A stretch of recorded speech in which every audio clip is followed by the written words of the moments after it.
या कार्यक्रमाच्या निमित्तानं उपस्थित असलेले आपल्या भागाचे ज्येष्ठ आदरणीय जगुणाना, आदरणीय बबनरावजी दगडे साहेब, जिल्हा परिषदेचे सदस्य, त्यांचे सहकारी लखनदादा शिंदे, पंचायत समितीचे सदस्य राजकुमारजी पाटील, उपस्थित गोविंदजी पाटील, अमरभाई आटकरे, दिलीप बाप्पा धावणे, अमोलजी कादे, शशिकांतजी कोल्हार, दाजी रणपिसे, अतुलजी आटकरे, उपस्थित सर्वच व्यासपीठावरील आपल्या पक्षाचे सर्व नेते पदाधिकारी ज्यांच्या उपस्थितीमध्ये आजचा हा सत्काराचा कार्यक्रम पार पडतोय, ते आपल्या गावातील सर्व माझी वडीलधारी मंडळी, बंधू भगिनी, तरुण सहकारी मित्रांनो, खरं तर आज आपण आपल्या गटाचे आणि गणाचे दोन्ही उमेदवार निवडून आल्याबद्दल त्यांचा सत्कार आज आपल्या गावाच्या वतीनं, ग्रामस्थांच्या वतीने ठेवला. त्याबद्दल प्रथमतः भारतीय जनता पार्टीच्या वतीनं आपल्या गावाचं सर्व ग्रामस्थांचं मी अगदी मनापासून या ठिकाणी आभार मानतो. तर नुकतीच जिल्हा परिषदची निवडणूक झाली आणि त्यामध्ये केवळ तालुका नव्हे, केवळ जिल्हा नव्हे, परंतु महाराष्ट्राचं लक्ष हे मोहोळ तालुक्यातील नेरखेड जिल्हा परिषद गटाकडे त्या ठिकाणी लागलं होतं. कारण काही लोकांनी मुंबईमध्ये जाऊन नेरखेड गट कुणाचा आहे, 2017ला पुन्हा नेरखेड गट निवडून आला, हे हातवारी करून मोठ्या मोठ्या लोकांना त्या ठिकाणी सांगितलं होतं. म्हणून प्रत्येक पक्षातील, केवळ आपलाच पक्ष नव्हे, पण प्रत्येक पक्षातील नेत्यांना वाटतं जेव्हा नेरखेड गटामध्ये काय होईल, नेरखेड गट कुणाचा आहे.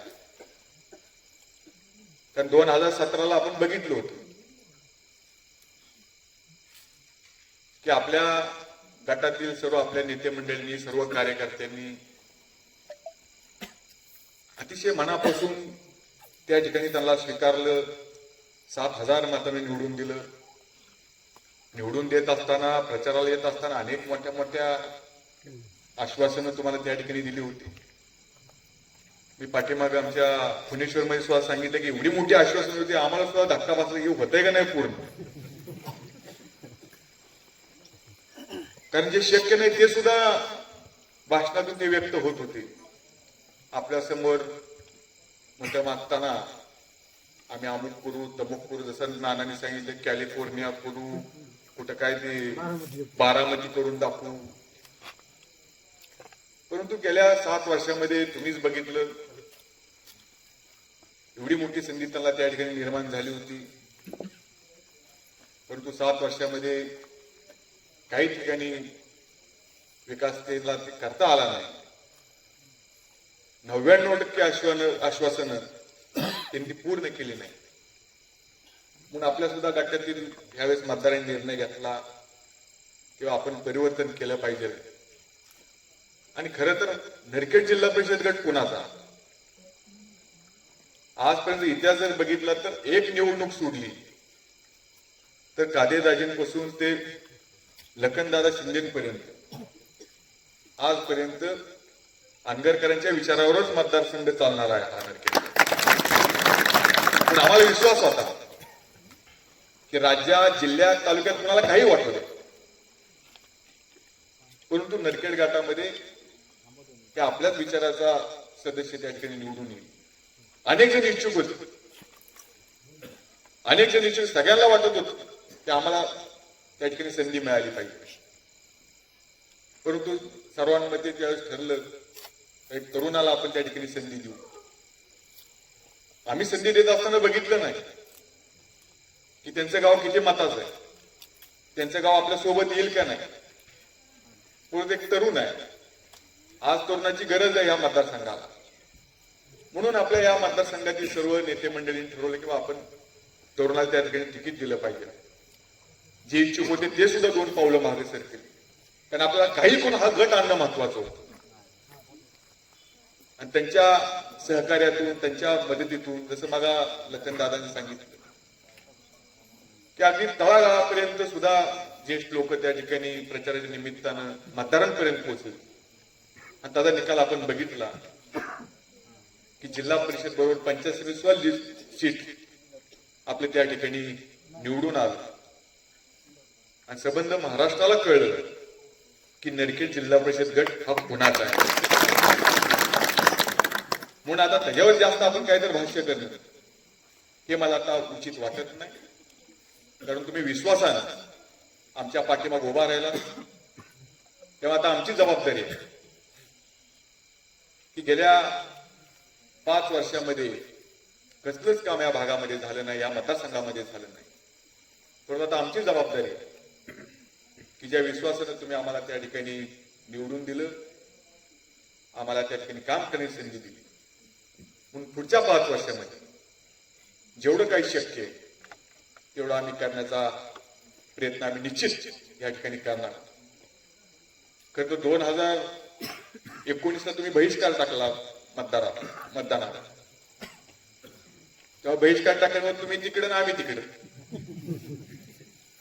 त्यानंतर 2024ला आम्हाला वाटलं आता तर काय होईल, परंतु तरी सुद्धा तुम्ही आम्हाला तुम्ही नाकारलं. तुम्ही पंढरपूर तालुक्यातल्या आमदार म्हणून निवडून दिले. परंतु आज 14 महिने झाले. 14 महिन्यामध्ये किती वेळा आले आपल्या भैरवडे? मत मागायला आलती का नव्हती ती? अहो दुर्दैव असं आहे जगुनाना की विधानसभेला तालुक्यातील 50% गावामध्ये मत मागायला सुद्धा गेले नाही. मत मागायला सुद्धा गेले नाही, तर त्या गावातून जर त्यांना मदत इतकी मिळत असेल तर ह्याच्यापेक्षा दुर्दैव दुसरं काय असणार. मत मागायला न येता सुद्धा जर तुम्ही त्यांना मतं टाकत असता, मग उद्या तुमचं काम कोण करणार त्या ठिकाणी? आज अनेक प्रश्न आहेत. लाईटीचा प्रश्न आहे, रस्त्याचा तर आहे, पाण्याचा आहे, वैयक्तिक प्रश्न आहेत, शेतकऱ्यांचे प्रश्न आहेत, तरुणांचे प्रश्न आहेत. परंतु तालुक्यामध्ये एक असं चित्र निर्माण केलं की काही जरी झालं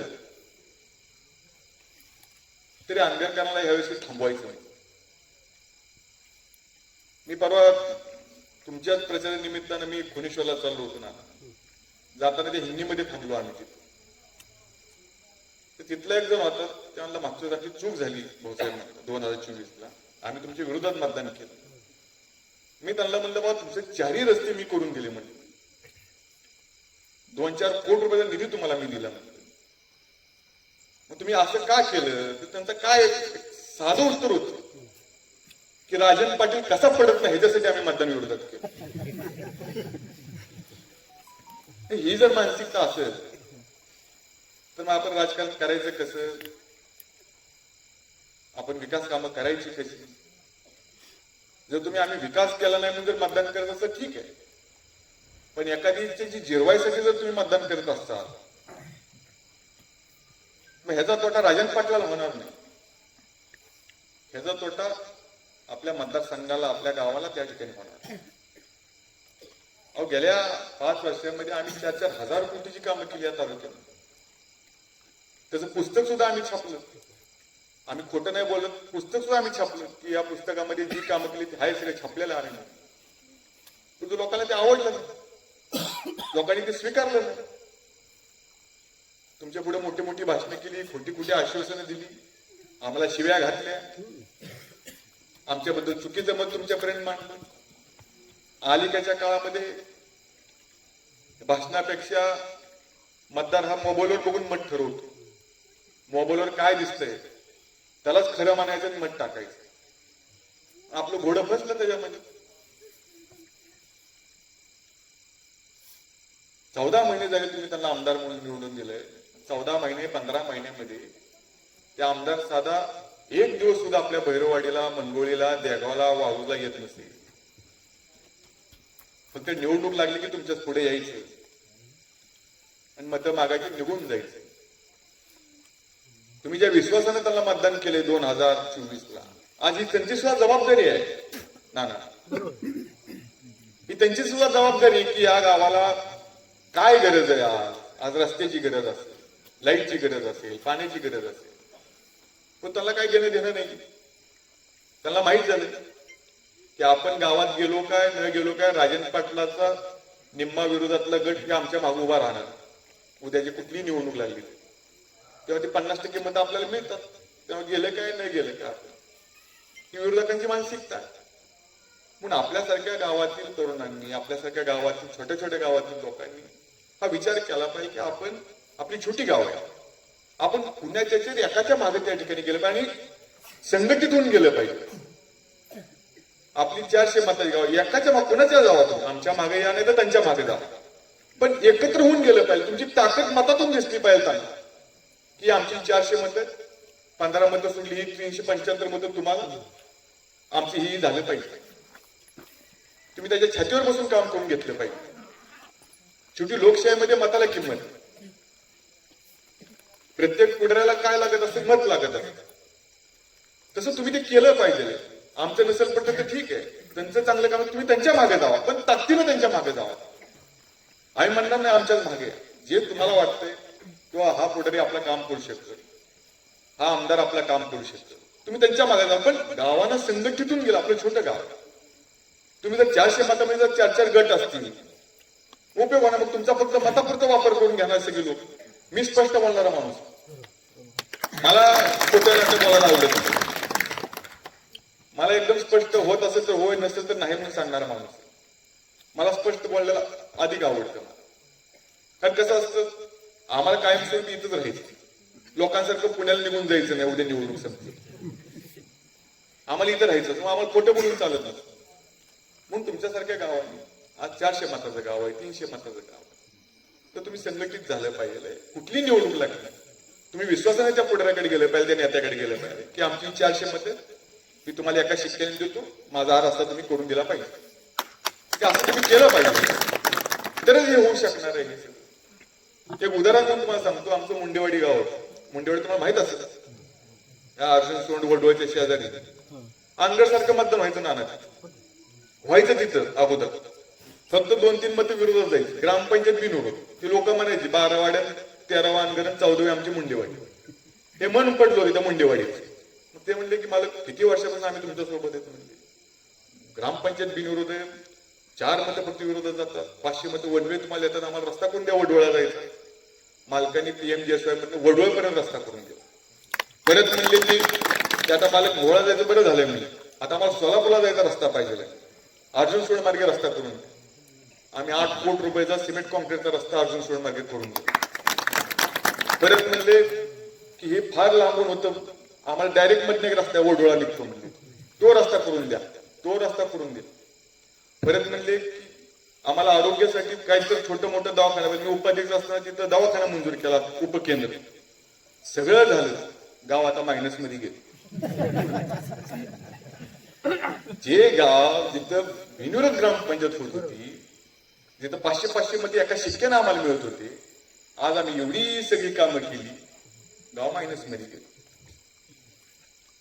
मग आमच्या सुद्धा कार्यकर्त्यांची मानसिकता किंवा करायचं काय, कशासाठी करायचं, जे जी गरज लागते गावाला ते आम्ही सगळं करतो.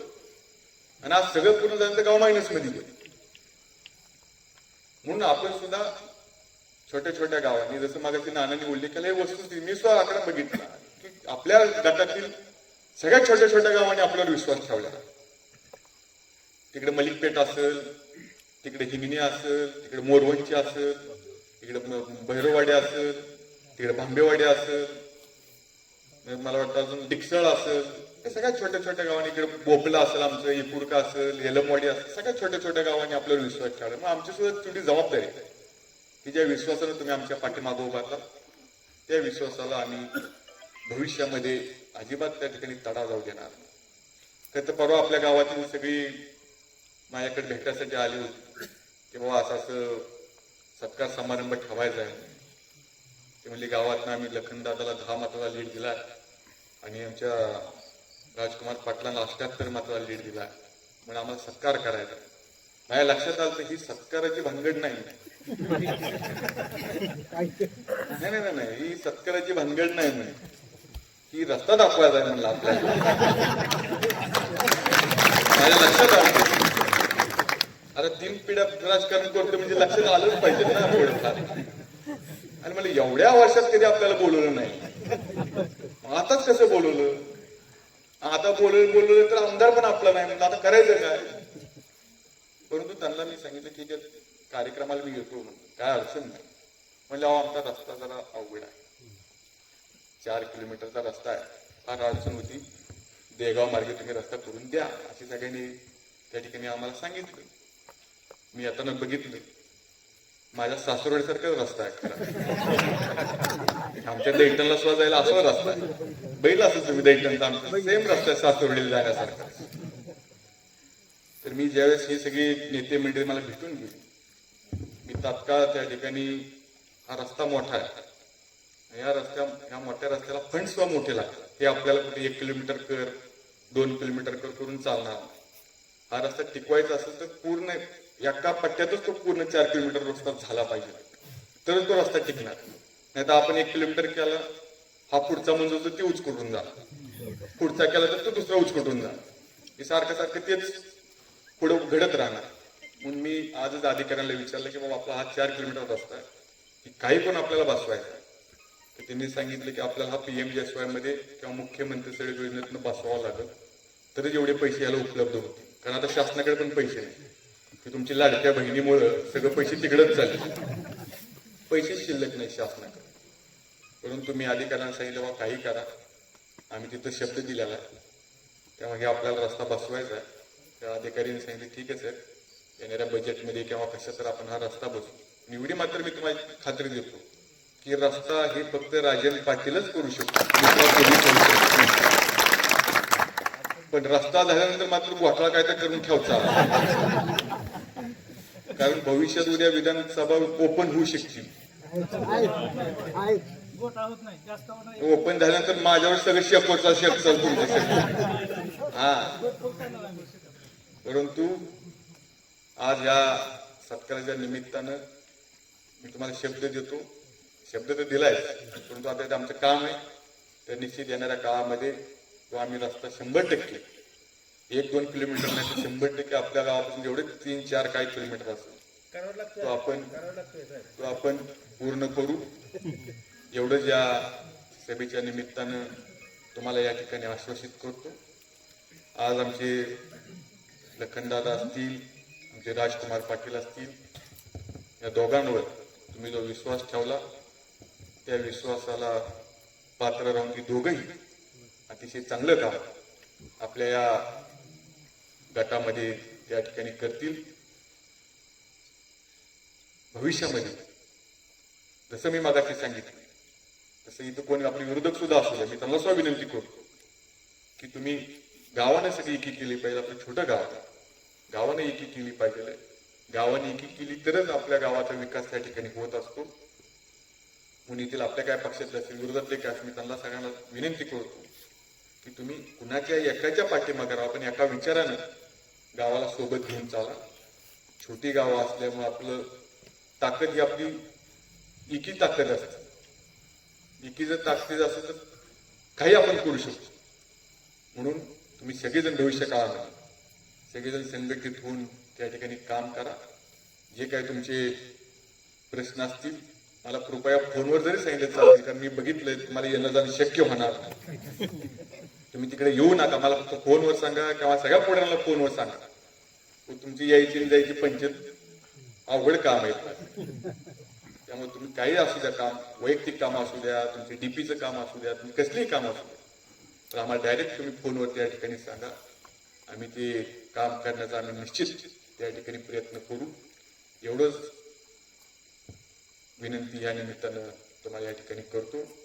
आपण पुन्हा एकदा एवढ्या छोट्याशा गावामध्ये सुद्धा अतिशय उत्साहाने आपण या दोन्ही नूतन सदस्यांचा सत्कार केला. त्याबद्दल आमच्या सगळ्यांच्या वतीनं आपल्या गावकऱ्यांचं, सर्व तरुण वर्गाचं मी अगदी मनापासून या ठिकाणी आभार मानतो, या ठिकाणी थांबतो. जय हिंद, जय महाराष्ट्र.